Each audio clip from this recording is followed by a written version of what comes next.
Aham Talks is an organization. We are based out of Bhagyanagar, Hyderabad.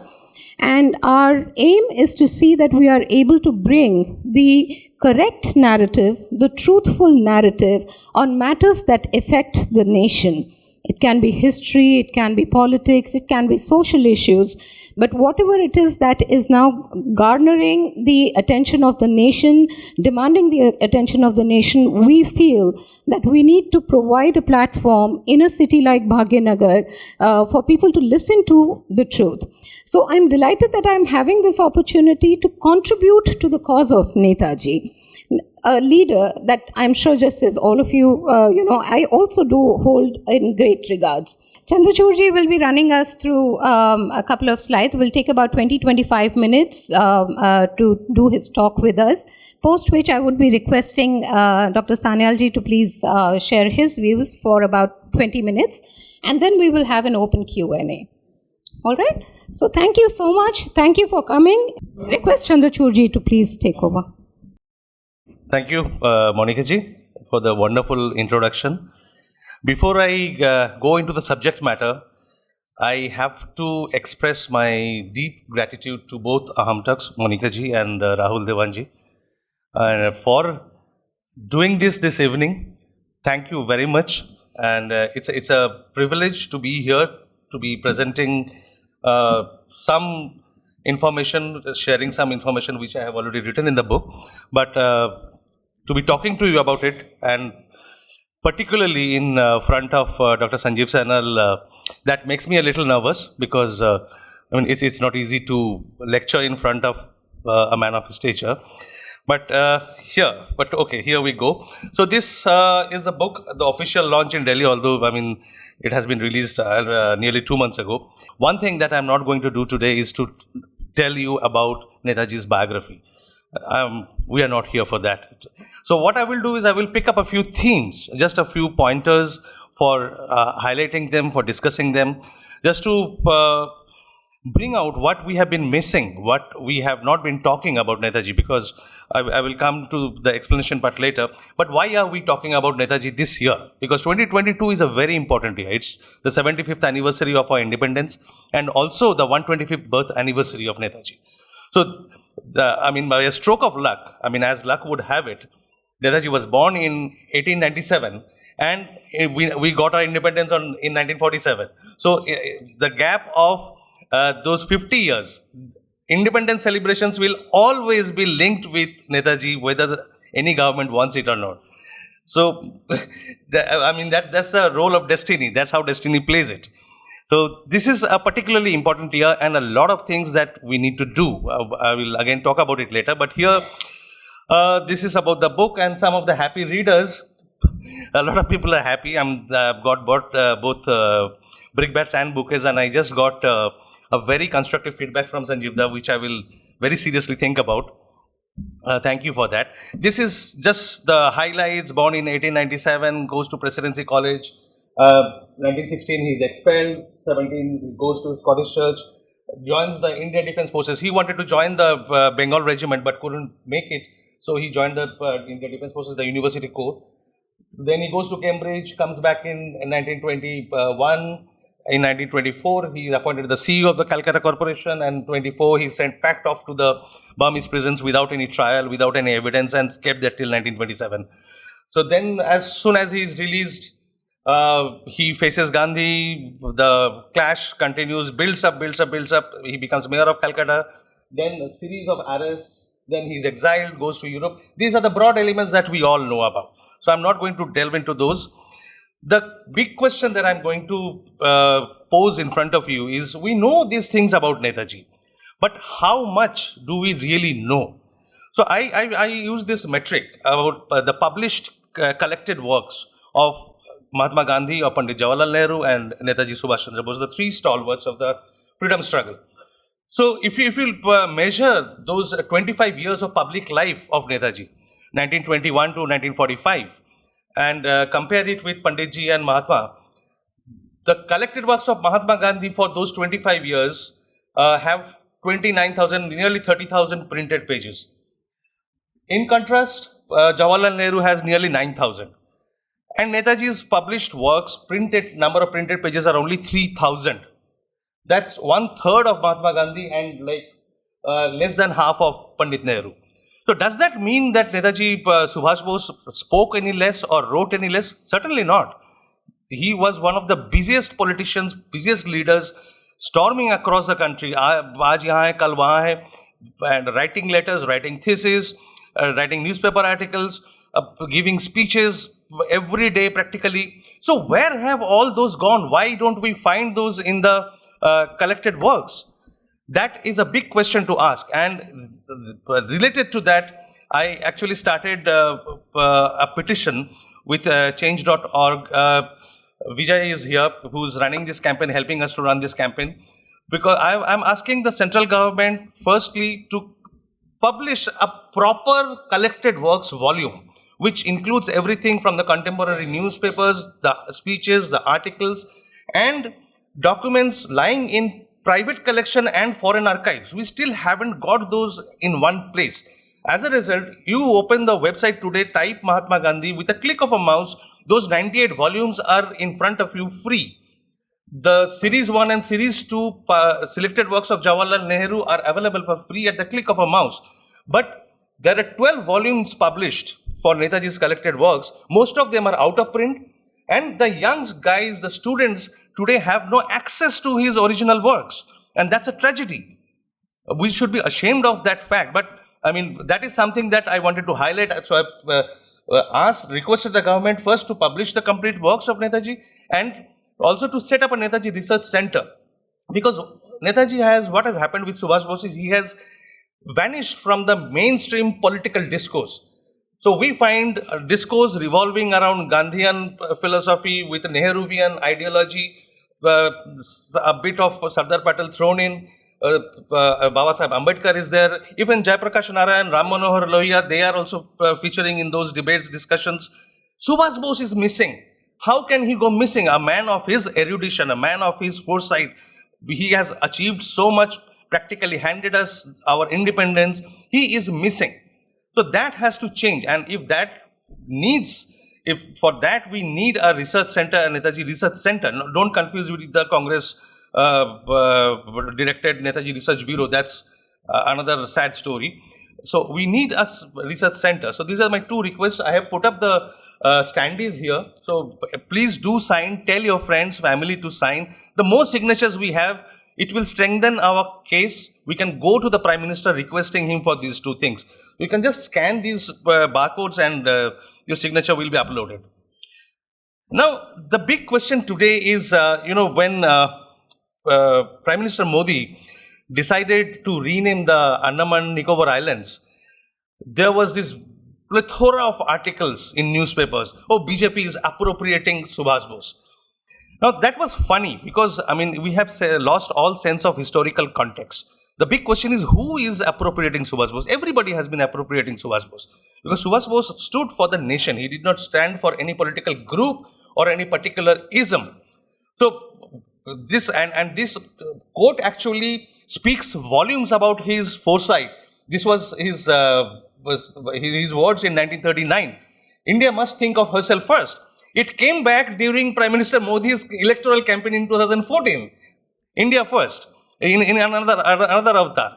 But the thought is the same, and that is where the thought originated.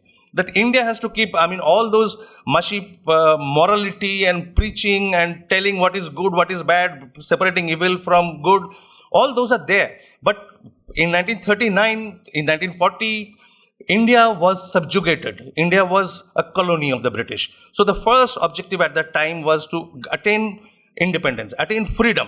So India had to think of herself first, not what was going on in some other country. Oh, look, that country is doing so bad with its minorities, or their economic policies are so bad. None of our business. Let us first get our freedom. That was his thing. So the political groups of that time, mainly the big ones were the Congress, the Communist Party, the Socialist Party, Hindu Mahasabha, Muslim League. Now, what happened with Congress? You will find very often top Congress leaders coming on TV or writing in newspapers that how cozy a relationship Subhash Bose shared with Jawaharlal Nehru, how good friends they were. And Mahatma Gandhi was almost a surrogate father.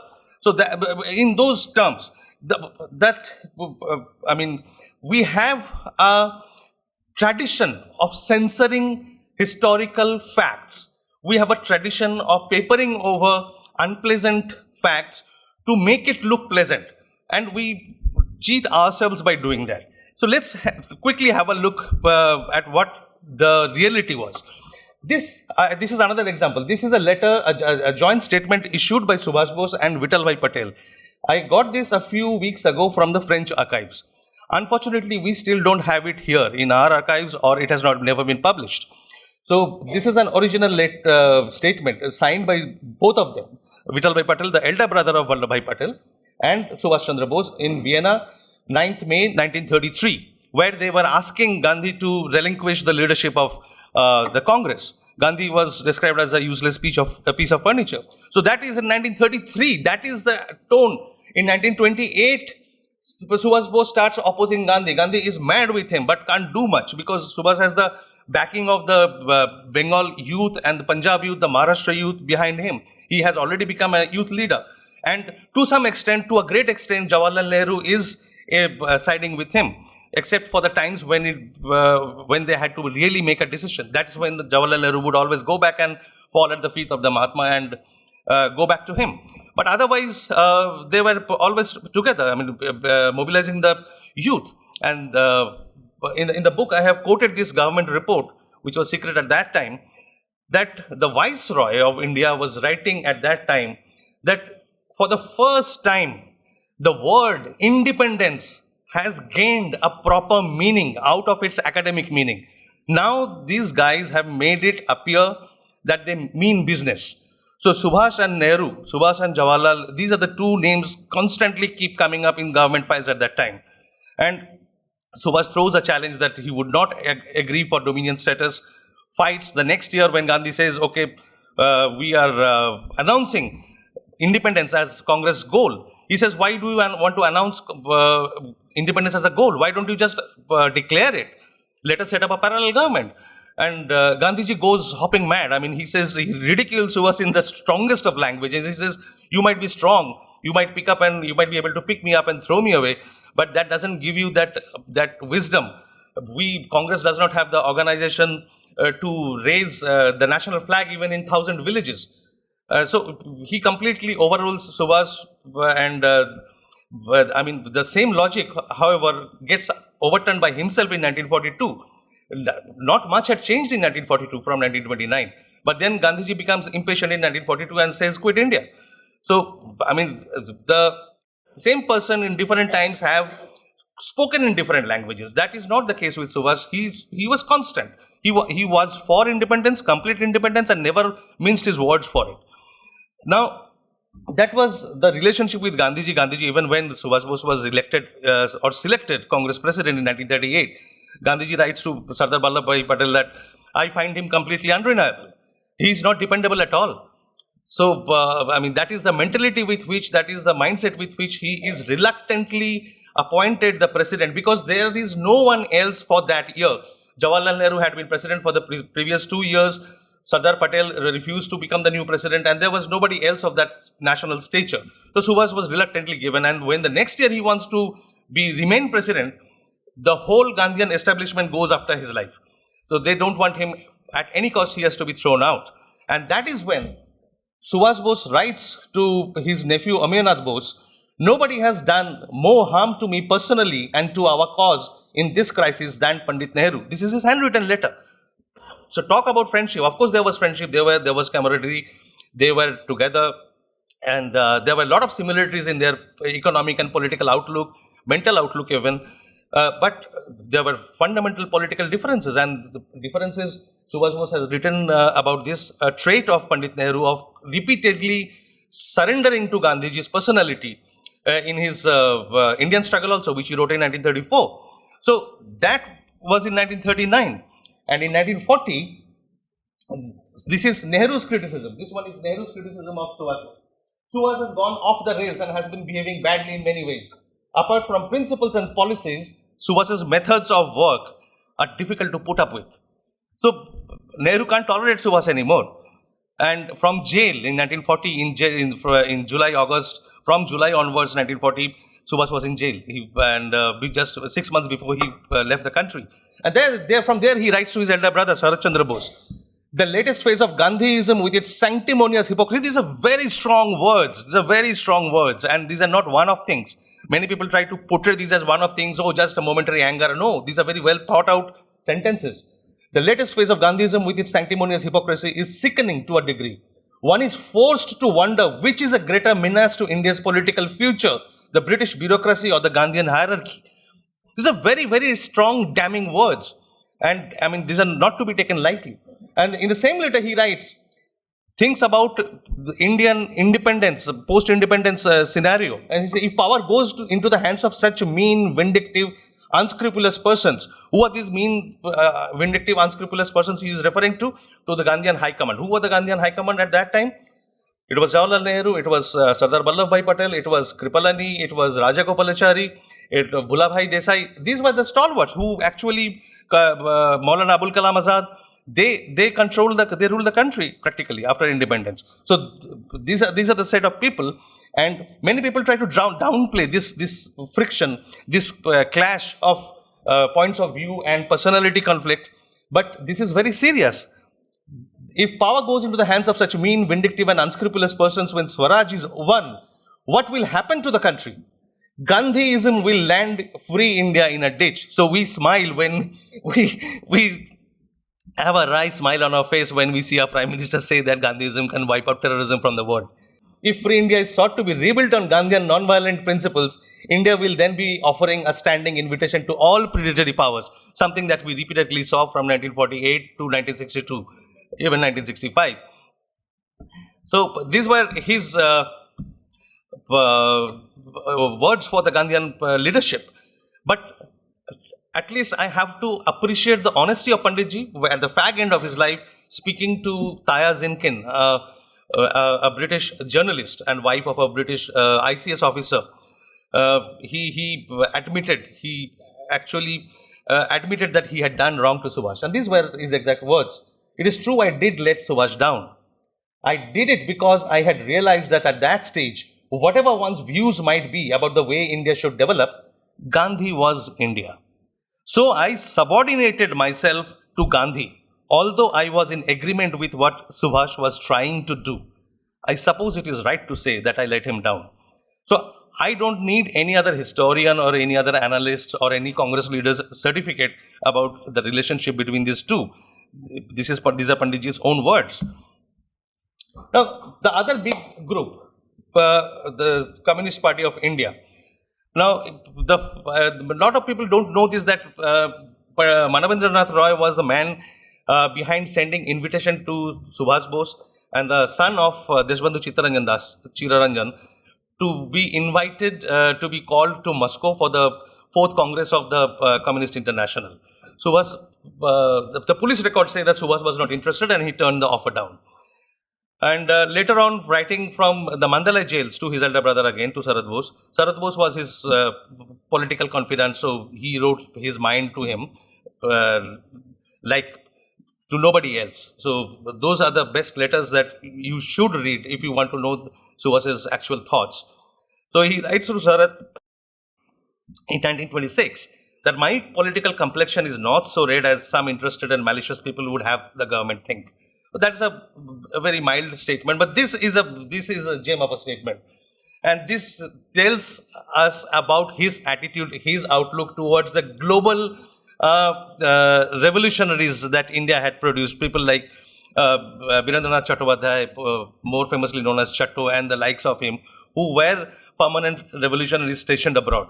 If I had the remotest intention of becoming a Bolshevik agent, I would have jumped at the offer and taken the first available boat to Europe. I could then have joined the gay band who trot about from Paris to Leningrad, talking of world revolution and emitting blood and thunder in their utterances. But I have no such ambition or desire. So, I mean, these are very, very clear categorical statements. And of course, a lot of you know about the Communist Party's attitude towards him during the Second World War. The Communist Party leadership, like P.C. Joshi and all, they were reporting to the Viceroy, to the intelligence bureau head, about what was going on related to Subhash Bose, the on underground movements that were going on, that how people were reacting, who were listening to Subhash Bose's broadcast from Southeast Asia, from Germany. They were going and reporting to the government about every movement that was linked to Subhash Bose. And these were the cartoons produced. I mean, Subhash Bose shown as a puppet of the Axis powers, who is keen on invading India and taking power over as a dictator, as a proxy ruler of those Axis powers, of Germany, of Japan, of Italy. Now, the thing is, you might argue back that, so what? I mean, that was that time, and later on the communists apologized. Both Jyoti Basu and other senior leaders, including Buddhadeb Bhattacharya, apologized. They said that our assessment of Subhash Bose was wrong at that time. Even someone of the stature of Hiren Mukherjee wrote it much earlier. But when they say this, there is always a but appended to it. So Hiren Mukherjee said that, well, we were wrong in calling him that, the leadership was wrong at that time, but he was not a true revolutionary in the class conflict, class struggle sense. So Subhash Bose was everything. He was good, he was a fantastic leader, but he was not a true revolutionary. Who were the true revolutionary? Muzaffar Ahmed, of course. And even in 1997, on the birth centenary of Netaji, the mouthpiece of the Communist Party of India, Marxist, Ganashakti, brought out a special issue. Leader after leader wrote articles praising him to the sky, praising Netaji to the sky. But in every article, there was a last two paragraphs of but. But he collaborated with the Axis powers. But just imagine what would happen if the Germans and the Japanese would have come to India holding his hand. So it's never an unqualified praise. There is always a but. Same as Congress. A little different in case of probably the Congress Socialist Party. The Congress Socialist Party leadership during the Tripuri conflict of 1939, they at first sided with Subhash due to the pressure of the mid and the lower rung leaders, but soon they distanced themselves. So Jayaprakash Narayan, Ramon Aloya, Minu Masani, they were all moving away. They were not agreeing with Subhash, and they were very worried that Subhash would bring in a split in the Congress, a split from the Gandhian High Command, and they were not ready for it. But what happened? They faced a situation where once they took that decision, their provincial units started breaking away, and the provincial leaders were joining Forward Bloc. The Congress Socialist top level leaders were not keen on joining Forward Bloc, but the middle level leaders were all leaving the Congress Socialist Party and joining the Forward Bloc. And this continued till as long as Subhash was in the country. But at the fag end, just before he left the country, Jayaprakash Narayan wrote him a secret letter, admitting in as many words that he was wrong and Subhash was right. He said, we could not agree with you. I failed to look through your point of view, but now I realize that you were right, I was wrong. And this is the time that we should work together. But it was too late. I mean, Subhash had one of his feet outside the country already. So, but at least the letter exists and the admission exists. So CSP, stopped being a major player in independent India anyway. The other party which had a very love-hate relationship was the Hindu Mahasabha. Now, Hindu Mahasabha, you will see many Congress leaders and particularly leftist leaders would like to portray that they were bitter enemies and say anything, and they will say, Subhash Bose's men went and threw raw stones at Shama Prasad Mukherjee. Mere mata phati dishilo. Those kind of statements they like to make, which is of course true, but partial picture. The thing is that Subhash had great regard for Hindu Mahasabha as an organization. The problem that he had was Hindu Mahasabha was entering into electoral politics in competition with Forward Bloc. And as such, his objection was Hindu Mahasabha was entry into politics, but then when this started opposing Forward Bloc, it accentuated. Now, when Veer Savarkar came out of his internment, Subhash issued a statement, he had issued a public statement welcoming him back to public life, hoping that he would join the Congress. But Savarkar went and started rebuilding the Hindu Mahasabha. and the conflict began there. They were not seeing eye to eye on political matters. And when Subhas, as a Congress president, said that Hindustani should be the lingua franca, the national language of the country, Savarkar was not happy with it at all. And many other political statements, they did not agree with each other. And when Subhas left Congress, formed the Forward Bloc, his political mouthpiece was also called Forward Bloc. So in Forward Bloc, there used to be many pieces critical of Savarkar when he visited Bengal and made speeches and here and there and attended the Hindu Mahasabha conferences.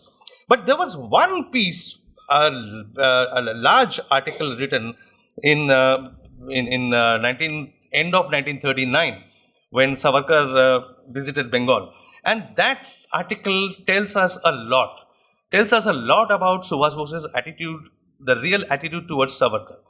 There were political differences, no doubt. Subhas and Savarkar did not agree politically, but he had great respect about the man. That 2-page article, the first page was full of praise of Savarkar. What a man of steel he was, that he could survive all the torture in the Andamans, then the internment, and come out and enter the public life and do so many things.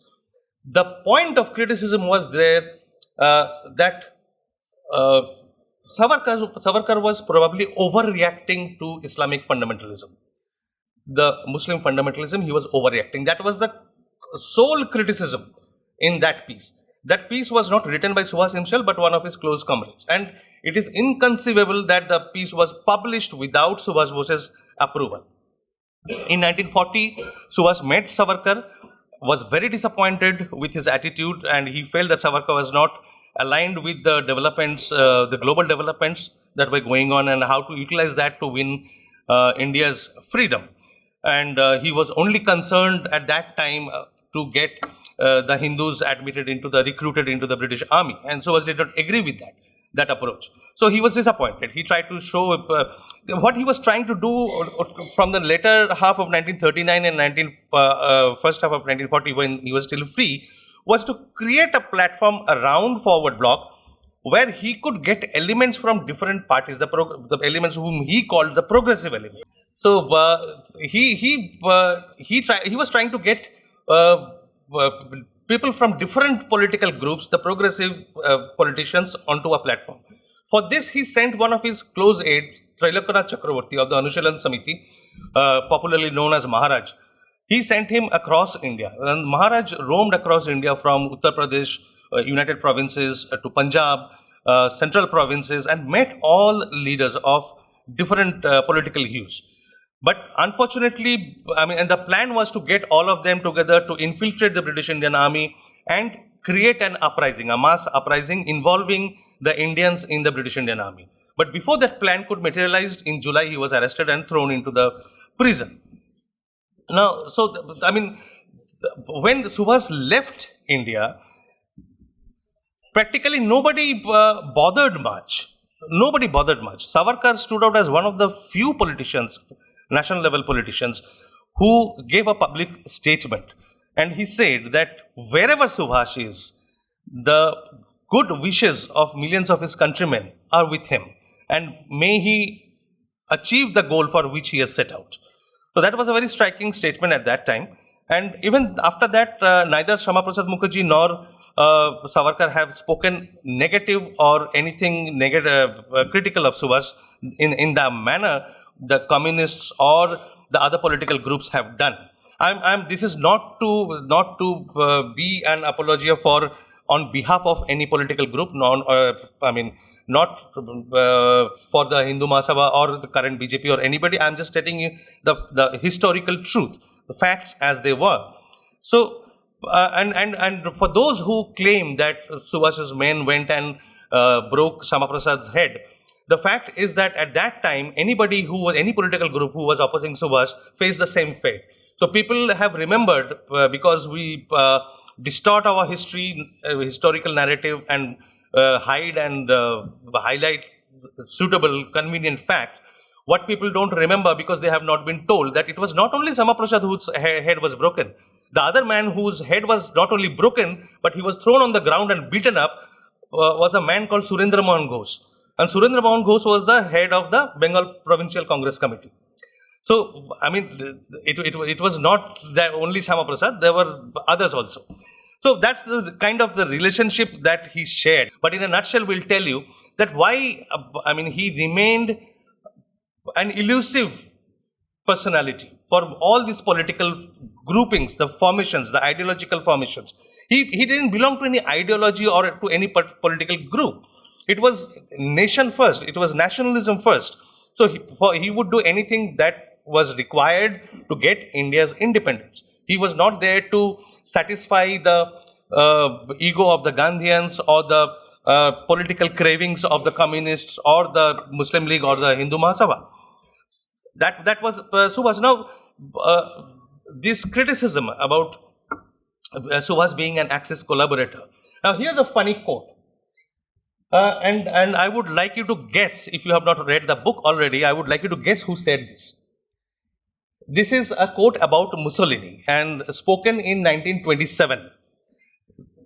If I had been an Italian, I am sure I would have been wholeheartedly from start to finish with Fascismo's triumphant struggle against the bestial appetites and passions of Leninism.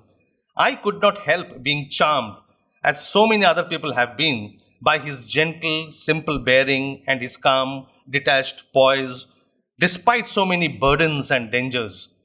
This has to be some sympathizer of Mussolini, right? Another fascist. It can't be a Democrat. Now, this was spoken, surprisingly, by the then Chancellor of Exchequer of the British government. And the name of the Chancellor of Exchequer at that time was none other than Winston Churchill. And a lot of you would not know this, that Mussolini first came into prominence in the political life.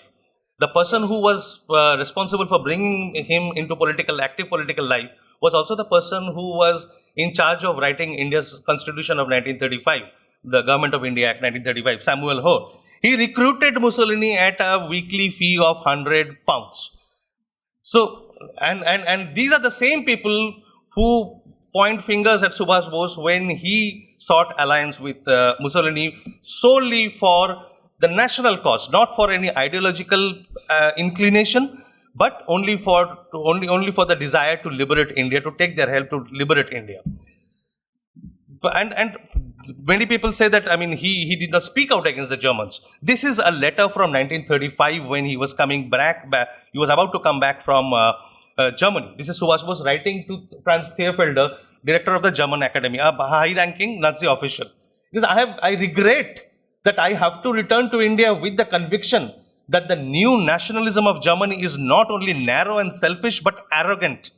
Apart from this new racial philosophy and selfish nationalism, there is another factor which affects us even more. Germany, in her desire to curry favor with Great Britain, finds it convenient to attack India and the Indian people. I am still prepared to work for an understanding between Germany and India, but this understanding must be consistent with our national self-respect. What kind of other statement do you need to show that he was critical of Nazi and fascist, racist mentality and policies? He has been constantly critical. He stood in support of the Indian students in Germany. He met the senior Nazi officers on their behalf, made presentations on their behalf, wrote their petitions, although he was seeking help from them. But that did not stop him from speaking the plain truth on their face. So that was Subhas Bose. He would criticize when required, when he sees something wrong, but when it comes to national interest, he would be ready to overlook certain inconvenient things, because there is a far greater issue at stake, national interest, India's independence. So that does not make him an Axis collaborator. The bigger point is this is something while writing the book I realized, reading through all the statements of different years, consequent years, there was a difference in language of politics between Gandhi, Patel, Nehru and Subhas. Now, the starkest difference was, of course, between Gandhi and Subhas, because, no two persons can be more different than Gandhi and Subhas. Everything about them were different. Now, the language of politics, if you study the utterances, their writings, their activities, their speeches, something that will come out to you clearly.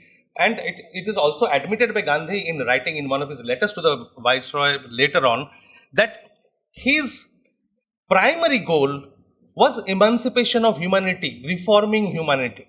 His primary goal was not India's independence. That is not to belittle his role in the independence struggle, but his primary goal was reforming humanity. The primary goal of Subhash Bose was to get India's independence. And there, that dichotomy, that divergence created a different language of politics between the two. Now, if you think of Pandit Nehru, in the language of politics, he was much closer to Subhash Bose. But his immediate goal was to follow Gandhi. As we saw in one of the earlier slides, that for him, Gandhi was India. So he could never imagine moving away from Gandhi when it involved critical issues. For Sardar Patel, what I feel, and I might be wrong in my reading, but this is my reading, that his primary concern at that time was strengthening the Congress organization according to Gandhian principles. To reorganize Congress, strengthen it throughout the country, but along Gandhian lines. So there were many important regional, provincial leaders of that time who ran foul of him. There was K.F. Nariman, there was N.B. Khare. So the list is pretty long, but non-Gandhian behavior would not be tolerated or accepted. And of course, it happened in 1939 with Subhash. And by that time, unfortunately, with Sardar Patel, the conflict, the clash over the will of his elder brother, Vittalbhai Patel, had also taken a different proportion. And that created further bitterness. Now, when we talk about this language of politics, Gandhi's networking was also different from Subhash's networking. Subhash's networking was primarily through the youth organizations, through the students, the revolutionary societies. I mean, Gandhi's upbringing is very different, in a different trajectory. Subhash grows up in Kolkata, where most of his friends are associated with different revolutionary groups, small splinter groups. And he learns the art of the covert operations from them. He learns the art of secret operations from them. How revolutionaries operate, how do they maintain secrecy. He is introduced into the circles. Of course, he doesn't join, he doesn't take up their agenda at that point. He would start that much later. But that's his root, that's his ground. And even when the revolutionary organizations, the Bengal Volunteers, Master Surya Sen's organization, the Hindustan Republican Army, which Sanjiv Das' grandfather wrote the constitution for, that he was networking with all of them. The Naujawan Bharat Sabha, the Kirti Kisan Party, just name them. Sorry, there is some glitch here. He was constantly trying to build a network. He was constantly reminding them that, okay, I mean, he was not against violence, but he said, don't limit your activities to throwing a bomb here, throwing a bomb there. Nobody has made a revolution by half a pistol and one bomb. So rather organize yourself, train yourself, and focus on creating a mass movement, or at least a standing mass organization, which can rise together at the selected time. Something that was tried by Jatindranath Mukherjee in 1914 but failed. So he was trying to replicate that. That idea was always there. And Subhash in his childhood was very, very influenced by Jatindranath Mukherjee. So those thoughts were there. And this is a thought, a language very, very different from the Gandhian Congress. And the split, the conflict was inevitable. Nobody could have prevented it. Now, this is a reflection. The cartoonists are the best, the most perceptive ones when it comes to representing the current times. These are cartoons produced by Chandi Lahiri. Chandi Lahiri, many of you would not know the name, but he was one of the most famous cartoonists from Bengal. And sorry, not Chandi Lahiri. Chandi Lahiri's father, Prathu Chandra Gandhi. PCL. He used to write his name as PCL. So this is the Gandhian thought, Gandhian method. So Gandhi and his leadership trying to get a marriage of convenience between India and Britain. There, Gandhi trying to approach the Viceroy. after the Vijayadashami and trying to embrace him, hug him, the viceroy wouldn't bend. And I mean, that was the thing. And these approaches were very, very different from Subhash and his team. The language of politics, difference in language, we also see in the case of Lord Mountbatten. So there was a flourishing friendship between Pandit Nehru and Mountbatten in 1946 onwards. But Subhash Bose's association or interaction or his engagement with Mountbatten came even earlier. As soon as he was appointed the commander of the Southeast Asian Command, Supreme Commander. So there, Subhash Bose lampooned Mountbatten in his broadcasts. He gave him the nickname amphibious monster because Mountbatten prided himself as being an expert in amphibious warfare. So Subhash Bose gave him the nickname amphibious monster. And that Mountbatten, don't expect him to become friendly with Subhash Bose all of a sudden.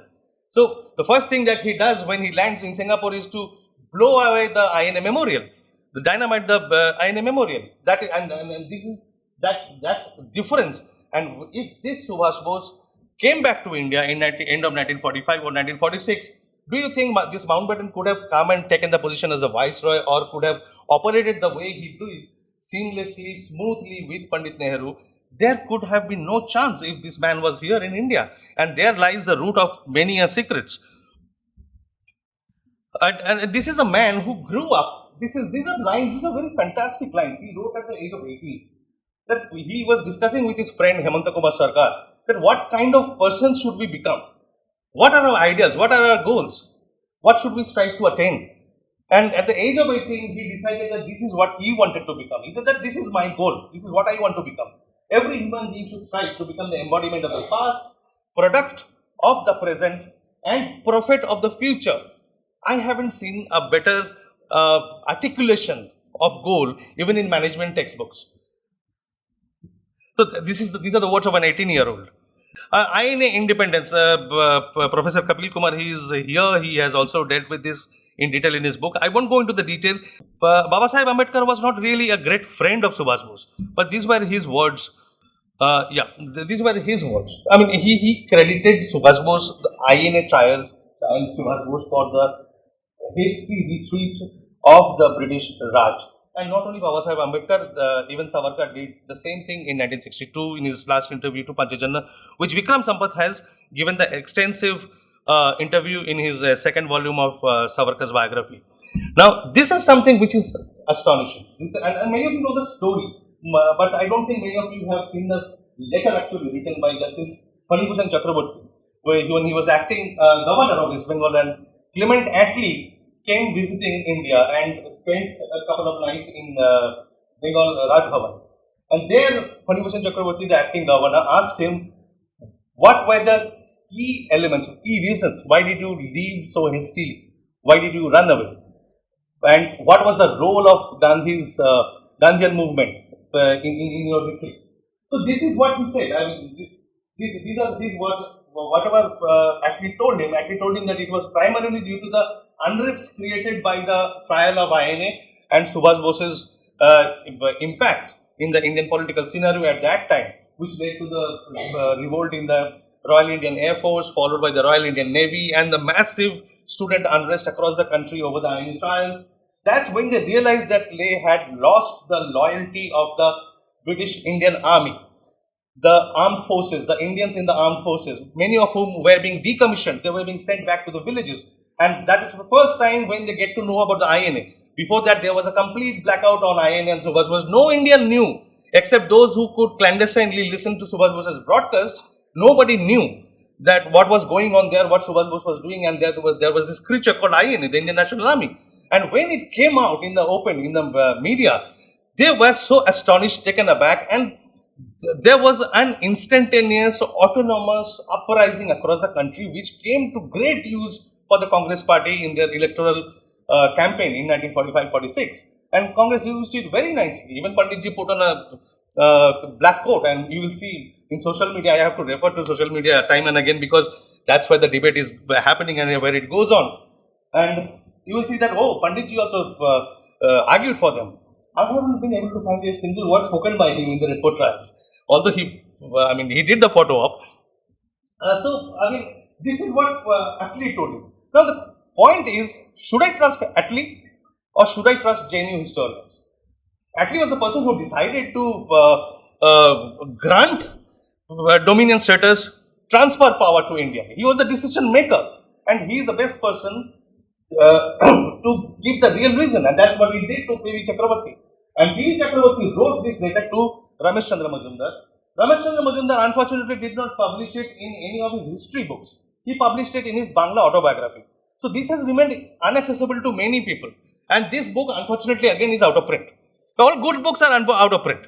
You will never get them here and there. So we need to bring these out. So this, in nutshell, was the man, his ideas, the differences in comparison with the pantheon of the top freedom fighters, and his contribution for our independence. And I can very, categorically say, of course, there were so many freedom fighters. There were hundreds and thousands who made sacrifices, they gave their lives, gave away everything. But there is always a factor, as in cricketing and in sporting terms, we say that when there are team games, there is always a man of the match. So here we are talking about the man of the match because it is the final blow. He gave the final blow which made the British made that hasty retreat, the exit, and transfer power through measures which were decided behind closed doors and had devastating impact on the country. Now, whether things would have been different and how different if Subhash Bose came back are matters of speculation. That's an alternative history and very interesting, but I don't think we need to get into that. But this was a glimpse of what this book discusses, and that's all for the evening. Thank you again for listening patiently, and thank you again, Sanjita, for gracing the occasion. I think with the extensive research that Chandrachudji has done on Netaji and his life, there are untold stories after untold stories that I think an hour will not do justice to. And we can continue to hear from Chandrachudji on several aspects of Netaji's lives that have hitherto not been known. Thank you so much for all the effort, Chandrachudji. It's coming from a lot of research and a lot of knowledge that you gained about Netaji. So thank you for that. I would now request Dr. Sanjeev Sanyal to please share his views. Let me congratulate Chandrachud for this absolutely fascinating book. Let me say it's always very difficult to write a book about somebody about whom several books have already been written and yet be able to bring new facets out. So thank you very much. This is, don't get put off by the thickness of the book. It is a real page turner. He is a really, really good author, and I thoroughly enjoyed reading it. I have some quibbles, which I've told him, which I will maybe even refer to here, but I thought he really, really wrote a fabulous book. Now, what can I add to what Chandrachud has already talked about? And I think what is interesting about Netaji as a character is the many, many aspects to him that he sort of brings out. And I like to think of history in terms of the various interconnections that it has. Right in the beginning of your slide, you talked about this being the 75th year of our independence, but also the 125th year of Netaji's birthday as well. But let me also say there, it is also the 150th anniversary of another very important character, Sri Aurobindo. Sri Aurobindo, interestingly, the 15th of August this year is going to be also his 150th birthday. Because he happens to be the Sri Aurobindo shares his birthday with our Independence Day. Not many people know this. And I think in many ways it's very interesting because these two characters had many, many interesting parallels, apart from being Bengali. Both of them sat for the civil service, both of them qualified, and both of them decided not to take it up. Sri Aurobindo, of course, did that about a quarter of a century before Netaji. Both of them struggled with a lot of different ideologies, but ultimately both of them opted for a armed struggle as being the main mode of resistance to British colonial rule. Both of them were, by the way, extremely religious. Very often these days you'll use a word spiritual as some sort of an apologetic way of saying that they were actually very proud Hindus. But the fact is, they were both not bigots, but they were certainly very strongly inspired by Hinduism and specific sort of lineage of Hinduism, specifically the Shakta tradition within Hinduism. So I think that is an important and interesting facet of these two characters. Another important interlinkage that there is relates to the fact that in many ways Netaji managed to do what many of the revolutionaries going back half a century before him had been attempting to do, or for that matter even in 1857 were attempting to, which was to undermine the loyalty of the Indians serving in the British Army. Savarkar, of course, was very, in some ways, the originator of that idea. Living in London, in India House, he wrote a book, a very famous book called 1857, where he essentially says that the way to free India was to undermine the loyalty of the Indian soldier to the British Crown. And he then quite explicitly talks about 1857 having been kind of like a rehearsal for that. I think he even uses that word. And then he then says, this is the aim. And this is important because Savarkar, even though he later left the revolutionary movement, created this template, what the revolutionaries were trying to do. So very often people think that the revolutionaries thought that they had no strategy. They were randomly carrying out these acts of maybe personal bravery by shooting this person or throwing a bomb here and there. But do remember that they had a broader strategy, and that broader strategy was undermining the loyalty of the British Indian army to the British Crown. And there were many attempts to do this. So the first attempt to do this, of course, happened in the First World War. The movement led by the likes of Lala Hardayal and the Gadarites, Rashbihari Bose, Sachindranath Sanyal, and so on. And they almost, in some ways, nearly succeeded. People do not realize how close they came to triggering a mass revolt in the British Indian Army in February of 1915. It was within an inch of it, just a few days before that the British got wind of it. They, of course, changed all the guards guarding the armories from Indian to European and averted this particular event. But it was not entirely averted. There were revolts, for example, in Singapore, where the regiment there, the Indian regiment there, revolted and for a week held Singapore. There were other places where revolts happened in the Middle East, for example. Again, people don't know that there was several Indians switched sides and then fought for the Germans in Persia, of all places, led by Sufi Amba, full name, and there was Kankoji. There were two Indian revolutionaries who had escaped to Persia, and they led a continuous guerrilla warfare in southern Persia.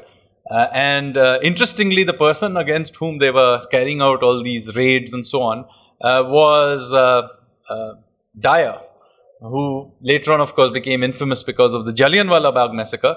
But he was leading the Indian troops in western Balochistan, eastern Iran area against this renegade group of Indians who were fighting alongside the British.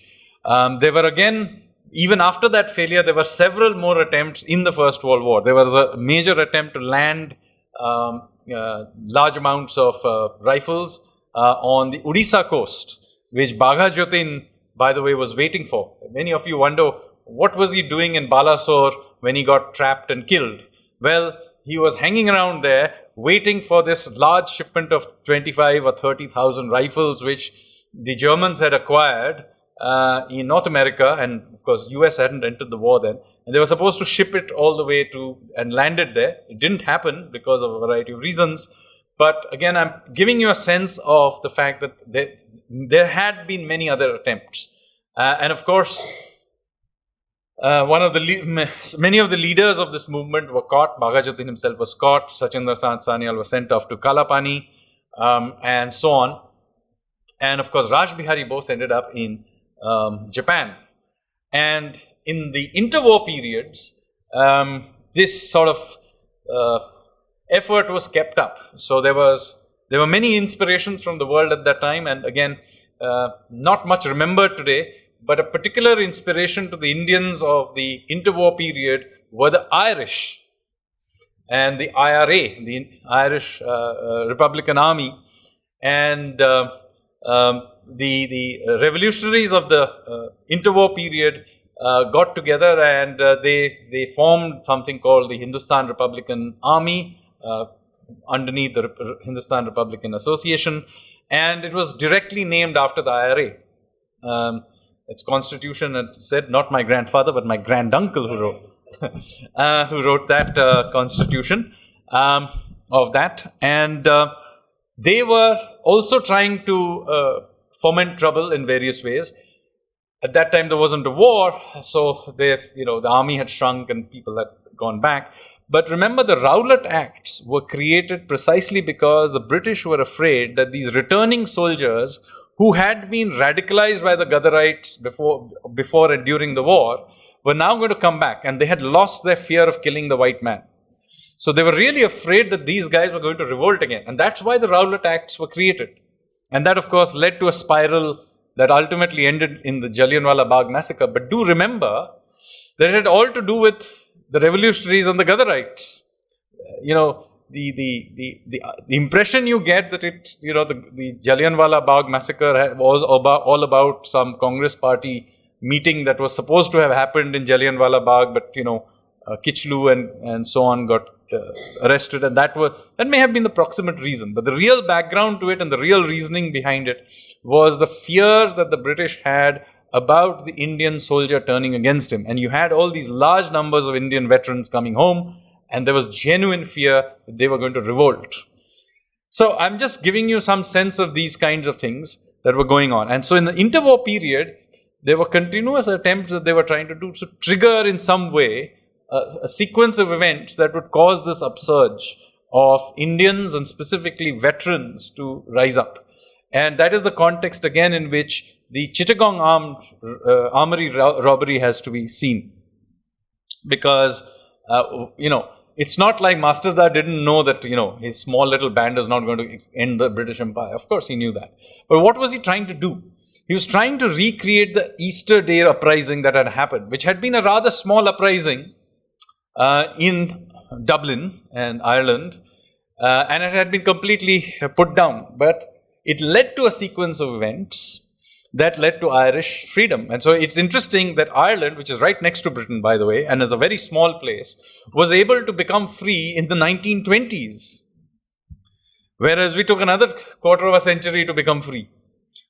So they were inspired by that, and they understood that the British Empire was now very weak after the First World War, and that there was this opportunity to sort of tip it over.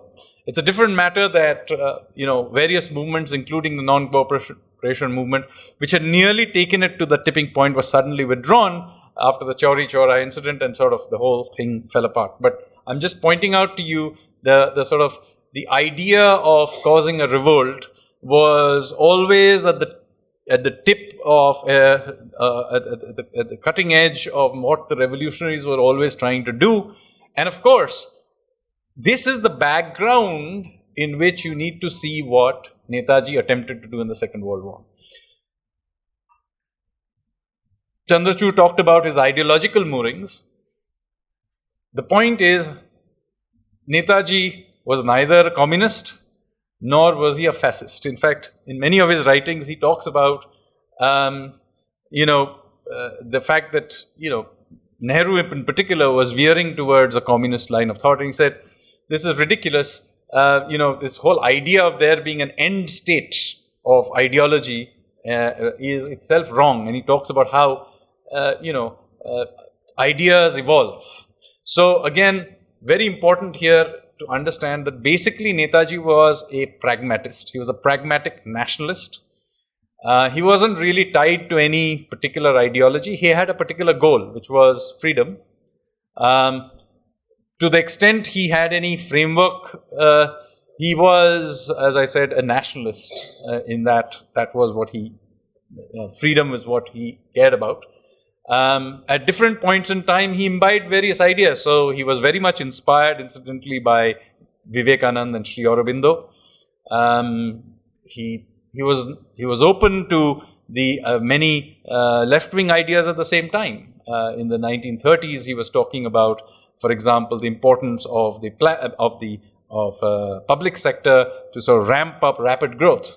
But that doesn't mean that he was enamored in some way with, Leninist or Stalinist industrialization. No, you have to again see that in the context of what he was debating against. He was debating against the sort of almost Luddite traditionalism of Gandhi. So he basically is saying that this is not the thing. He was again in common with Savarkar, a modernist. So he's trying to modernize India as quickly as possible. And of course, he saw here that the Hindu Mahasabha in particular, after 1937 and the communal awards, was a threat to his own position in Bengal. And of course, one of the things that you need to realize that he is also human. He is also a politician. He's also trying to make his way in a rather uncertain world in which he also makes many strategic errors. At least in my mind, he made a major strategic error by resigning, even though he was put in a very difficult position in the Congress, Tripuri Congress, by the Pant resolution that was put up. My own view, he made a mistake. But then he made what I think was even bigger mistake afterwards, in that he then got involved in Calcutta municipal politics. And so he went within a few months of being a national leader who's actually managed electorally to defeat Gandhi inside the Congress to becoming almost a minor, getting involved in minor municipal politics of Calcutta Municipal Authority, where he got into a tussle with Dr. B.C. Roy and so on, and it went into a spiral. So you have to understand he's a politician, he's a human being, he's making strategic errors. But what is interesting is he's also evolving with the time. So he then sort of pops back up, takes the initiative, begins to tie up with the revolutionaries, with whom he had always had a link. But now he says, okay, this is the way to go. He in fact held several secret meetings, as it happens to be, with Sachindranath Sanyal, who had just been released from his second stint in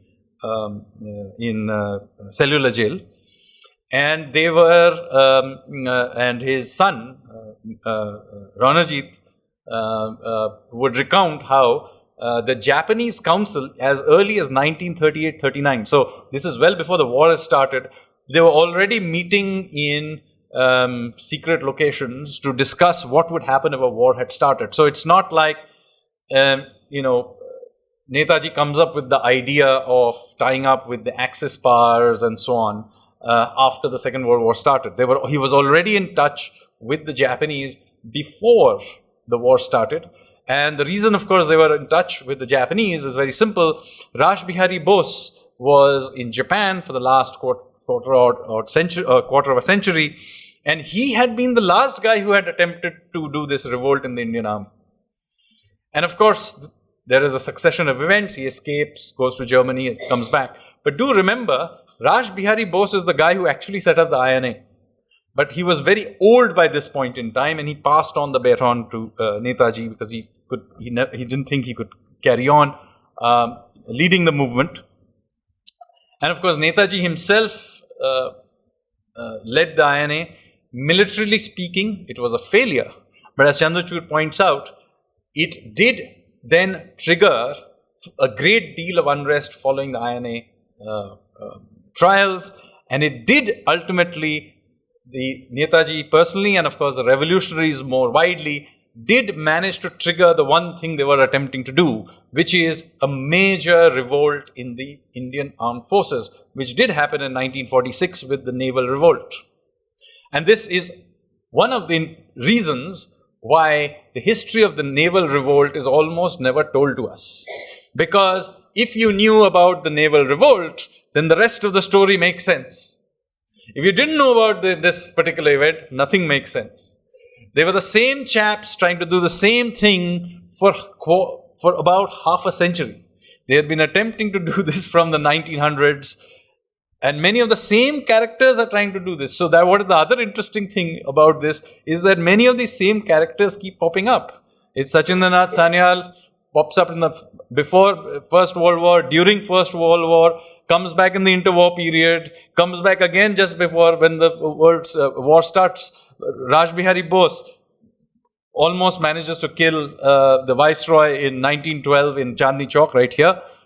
He again, very much part of that Gadarite attempt, fails, runs away to Japan, pops up again in the Second World War, tries to do it a second time, succeeds, hands it over to Netaji. And so there is a clear movement and consistency in this whole story. And the story suddenly, all these characters begin to make sense only when you understand them as a movement. Because these events are recent enough, so you cannot wipe out the memory of some of these characters, so people still know the names of Raj Bihari Bose. But the way the story very reluctantly is told is, there were some random acts of bravery done by some of these people. Okay, let's give them a clap. But the real story is all about the, going on a march to Dandi. So this is done so clearly and deliberately, because once you begin to tell the story right down to the RIN mutiny, then all of this begins to click. And of course, after independence, it is not so surprising that the treatment of the INA soldiers and the Royal Indian Navy mutineers is exactly the same. They were both essentially not allowed to rejoin the armed forces. They were for a very long time essentially denied any pension or any recognition as freedom fighters. And it's only in the very recent past.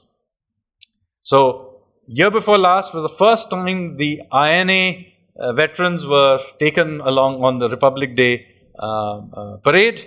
And this year, the RIN mutiny was on the Navy float. So finally, we are beginning to see sort of a recognition of this. And once you begin to see how these things are linked, then a very clear, consistent story begins to emerge, which in some ways, isn't so surprising at all. I mean, surely, Indians, like any other group of people faced with, brutal occupation, will do what all other people do, which is to take up arms against it. This is what the French did against the Nazis. And how surprising is it that we may also want to do the same thing? In fact, I've just come back a few days back, about a week back from Paris, where I actually had to debate the business of rewriting Indian history at Sciences Po, which is their top university on social sciences, and a well-known professor there, Professor Jaffelot, Christopher Jaffelot, and I had a debate about rewriting Indian history.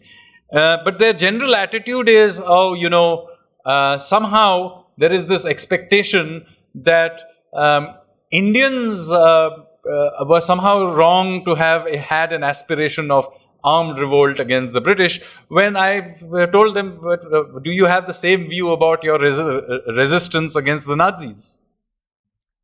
Then I also told them that one of the reasons this story isn't written in and has been essentially left out of post-independence narratives is the fact that after independence, those who ended up writing our history were not merely those from one branch of the Congress party, the Nehruvians, who may have obviously wanted to project their own importance in the freedom struggle, natural human approach. But what is even more interesting is that most of who actually did the writing were themselves collaborators or very direct descendants of collaborators. And this is a history of interest that should be written in its own right, because many of the great intellectuals of post-independence India were essentially those who had been openly collaborating with the British before independence. And in the name of continuity, what happened is that much of that collaborating class was actually left in place. Many people do not realize that British ICS officers continued to work in India well into the 50s, and I think the last one left somewhere in 1962 or something like that. And there were British officers in the Indian Army who continued to work, and of whose pensions, by the way, we still pay, who continued to work in the Indian Army. In fact, the very first conflict between India and Pakistan, 1947-48, the first war, the funny thing is, pretty much all the commanders and the entire top management of the armed forces on both sides were British. And don't forget some in the present bureaucracy to stall every effort of any history of Netaji to be done. So, I can give you evidence of so the story is this, that you have to understand that this continuity that we were all told about, and there were some advantages to the continuity, but the problem about this continuity was that this collaborator class essentially did several things. First of all, they quietly pushed away all other narratives of history. They quietly diminished actually the brutality of British rule. So one of the funny things is Indian textbooks do not fully bring out the brutality of British rule. I mean, the famines and so on. And some of the famines didn't happen in ancient times or in the 19th century. The last famine happened in 1943, which is in living memory. There's still people alive who saw it. So why don't you if you read your NCERT textbooks, you will not read very much about the famines. You will probably not even get a mention of the 1943 Bengal famine.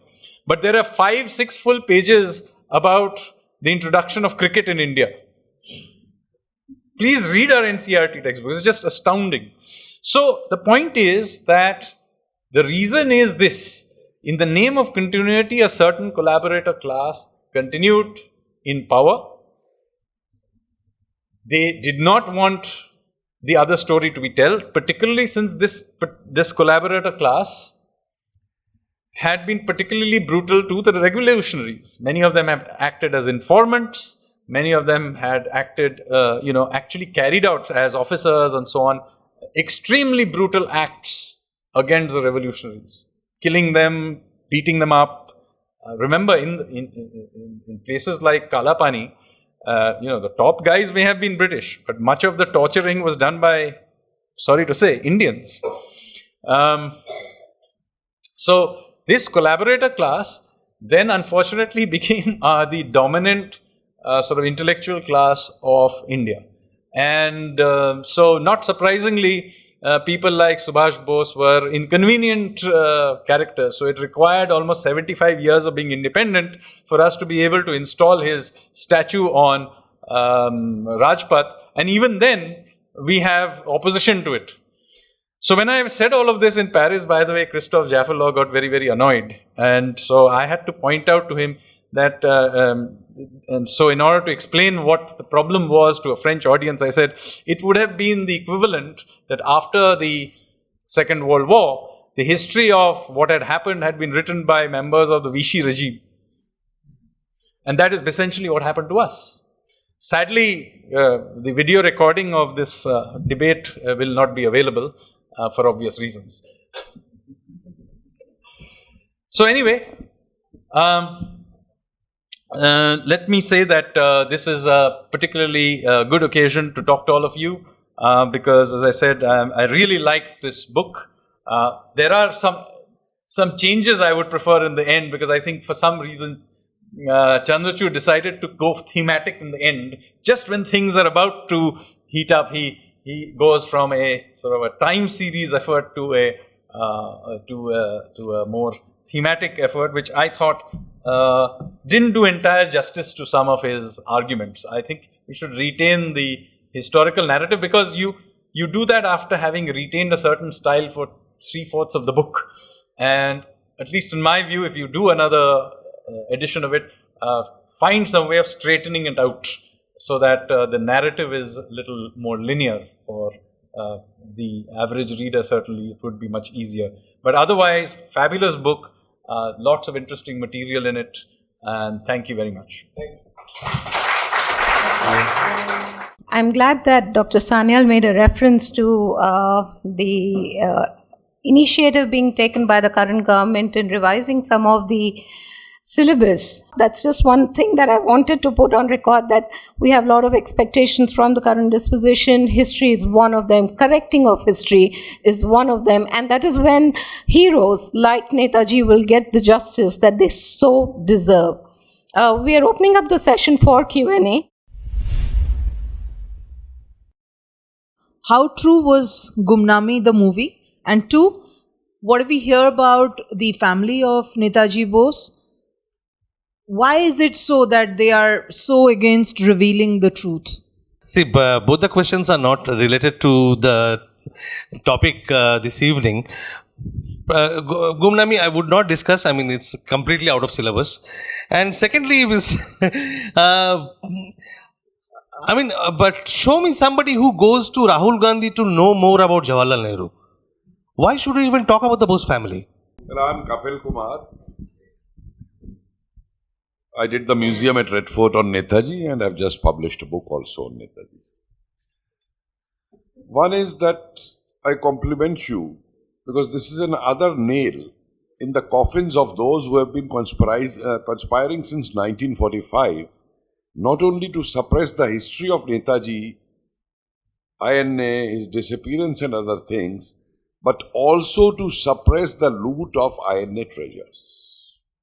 I'm very clear in my research that the lobby within the bureaucrats, politicians and outside country forces acts like a secret society, we have heard, whose next generation secrets are passed out.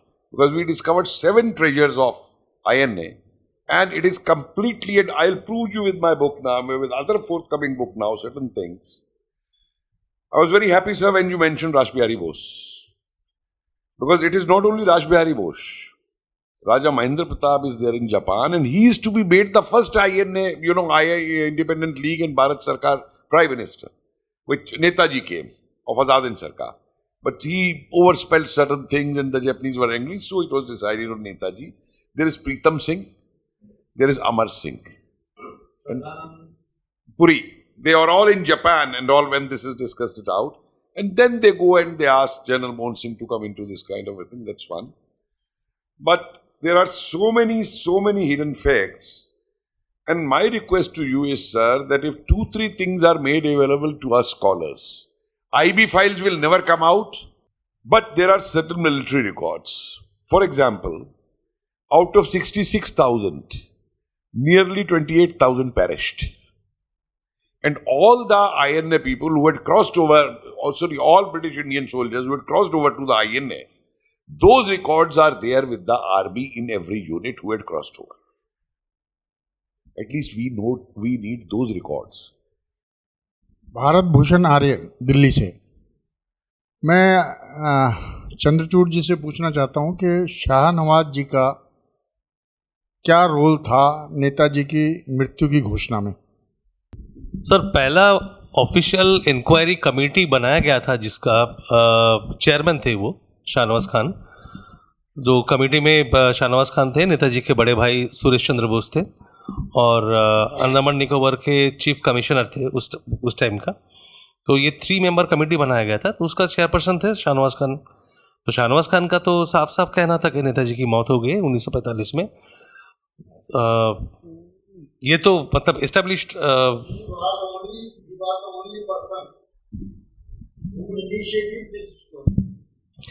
I can say that there were many people who had floated this story, but let's not get into that debate because it will go into a completely different direction. But let's not get into that debate this evening. क्योंकि वो थोड़ा off topic हो जाएगा. So let's keep restricted to Netaji's life activities, independence, not go into his disappearance mystery.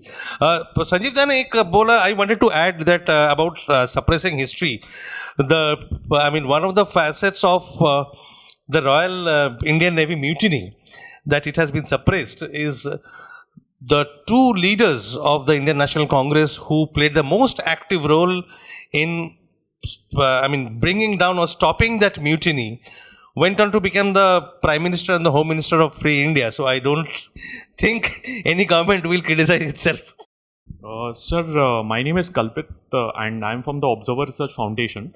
I just wanted to ask you, since you touched upon the topic of Mountbatten today, so there was a very interesting story in today's Times of India that a British scholar has lost this whole litigation to declassify Lord Mountbatten's and Lady Mountbatten's diaries, and the court has reasoned it out, saying that it is being done to protect the UK royal family and not to jeopardize UK's ties with India and Pakistan.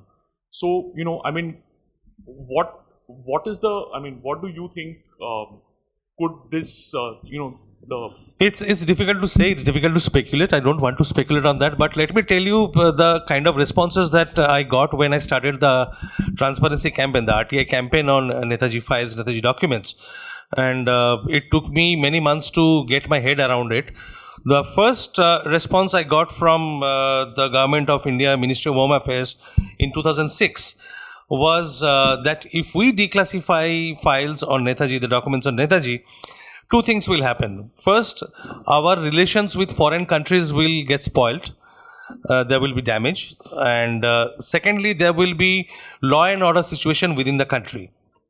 So, it's very difficult to assess the seriousness, but one such claim came directly from the Home Secretary, the second most powerful bureaucrat in the country. So, I can't imagine that he would write thoughtlessly such a sentence. And it was a confidential letter from the Home Secretary to the Chief Information Commissioner at that time, Wajat Habibullah. So it must have been a considered view. I think a better opinion on this, a better view, Sanjeev is more qualified to opine on this kind of excuses given by governments. Well, I have no idea. Well, I have no idea what's in those files, so I can't comment.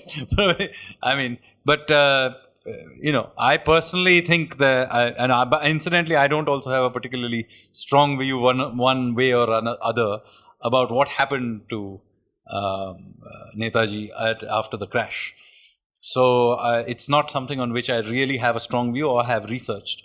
My research into that period is very much dominated by his role in the INA and more broadly about the revolutionary movement. So in fact, I am incidentally finishing off a book on the revolutionary movement and its role in India's freedom struggle. But the point is that I don't have any particularly strong view of what happened to him, basically because he drops off the story. So for my purposes, that air crash is where his story ends as a person. Of course, his shadow still goes over what happened subsequently.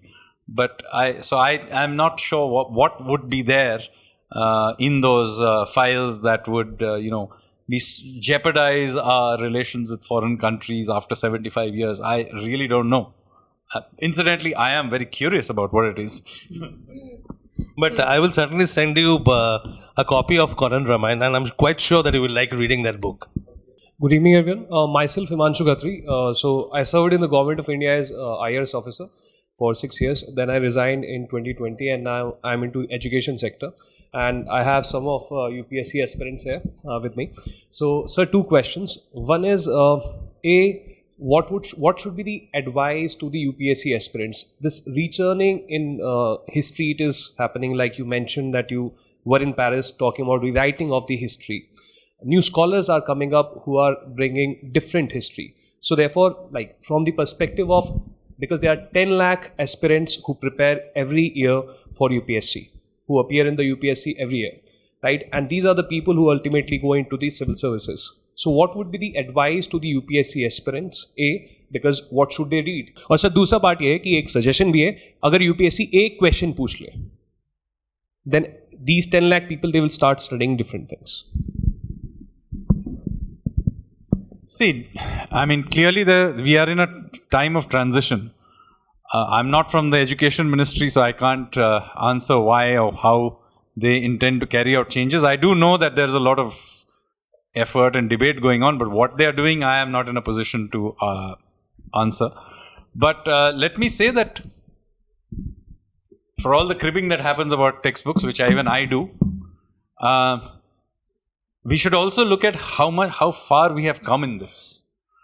I'm not a historian by training at all.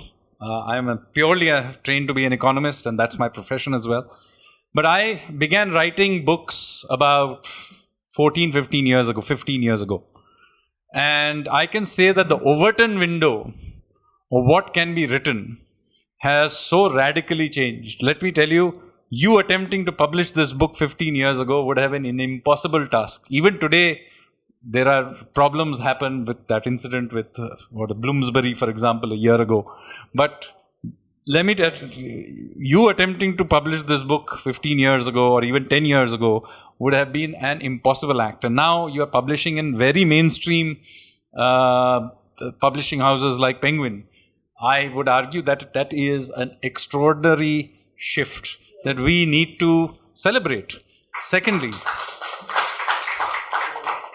look at the kinds of other things that are happening, whether it's in terms of movies like Kashmir Files that are coming, that's modern, recent history, or museums that are coming up, the museum, Biplavi Bharat Museum. I know there is an error, we need to correct that, but nevertheless, the idea that you have something like Victoria Memorial, rededicated to the revolutionaries and Netaji, there's a whole section, big section on Netaji, that is in itself big progress. So the fact that we are sitting here in Constitution Club, or in fact that the other institution where we thought of doing this was India International Center, of all places. So, you know, the fact that we are even doing these things is an extraordinary shift. Now, you can, of course, say that no progress has happened. I don't agree with that. Maybe more progress should happen. But I think the wave is building up. And sometimes the initial part of the wave looks very small. But the force that is there, because I think through books like this, simply people are becoming more aware. You see, if we had attempted, say, in 2014 to suddenly change the texts, you would have had the following problems, which we faced when there was an attempt to do this incidentally in the Vajpayee years. One, a lot of resistance from even your own support base because they think that you're overdoing things. But so you have to shift the Overton window by first of all telling the story. So ironically, the textbook changing is the last step, not the first step. You have to first do that. Secondly, you need to get the scholarship out there. I mean, the very fact that you are able to write about a well-known character like Bose is itself tells you that the scholarship doesn't exist. So you have to get that scholarship in place. You can argue all you want about, and this is just about one character. I mean, there isn't a proper book written about many, many important characters of Indian history. That is now finally falling in place. So I actually think that the scholarship is finally falling in place. The quality of that scholarship has dramatically gone up. On reading of what existed in 2002 was quite disappointing. For there were the odd individuals who may have written some interesting material, but frankly, there is actually pretty poor quality on many periods of Indian history. Left since R.C. Mazumdar's history, there's basically a big gap till into the late 90s and 2000s when again this process starts. And while R.C. Mazumdar is a fantastic historian, the fact of the matter is there were many areas where he, there is gaps even in his scholarship. And for example, he was writing in the 50s, which is only within 20 years of the Harappan sites having been found. So his own writings on Harappa and Mohenjo-daro, etc., are still at some level colored by the Aryan invasion kind of thinking. We have vastly better data today from genetics, from archaeology in other countries, and so on, that this can be re-evaluated. After all, history is also an evolving field. A whole new generation of scholars are coming up, and I think, sure, it would be great to get the textbooks out there and changed as quickly as possible, and I really hope they get done soon. But let's not throw the baby out of the water. The Overton window has definitely shifted, and that is something to celebrate. Thank you very much. So the bottom line is not if a select number of people are asking questions or not, but how many people out here are studying it. All these are researchers over here. And thank you so much. And not just studying it. People like Aham Talks, they come all the way from Hyderabad to Delhi to hold this, to organize this, give it a platform. These voices are being heard. You are sitting here, like he said, on an unbelievably hot afternoon. Thank you very much. I thank you all from Aham Talks and Sangam Talks.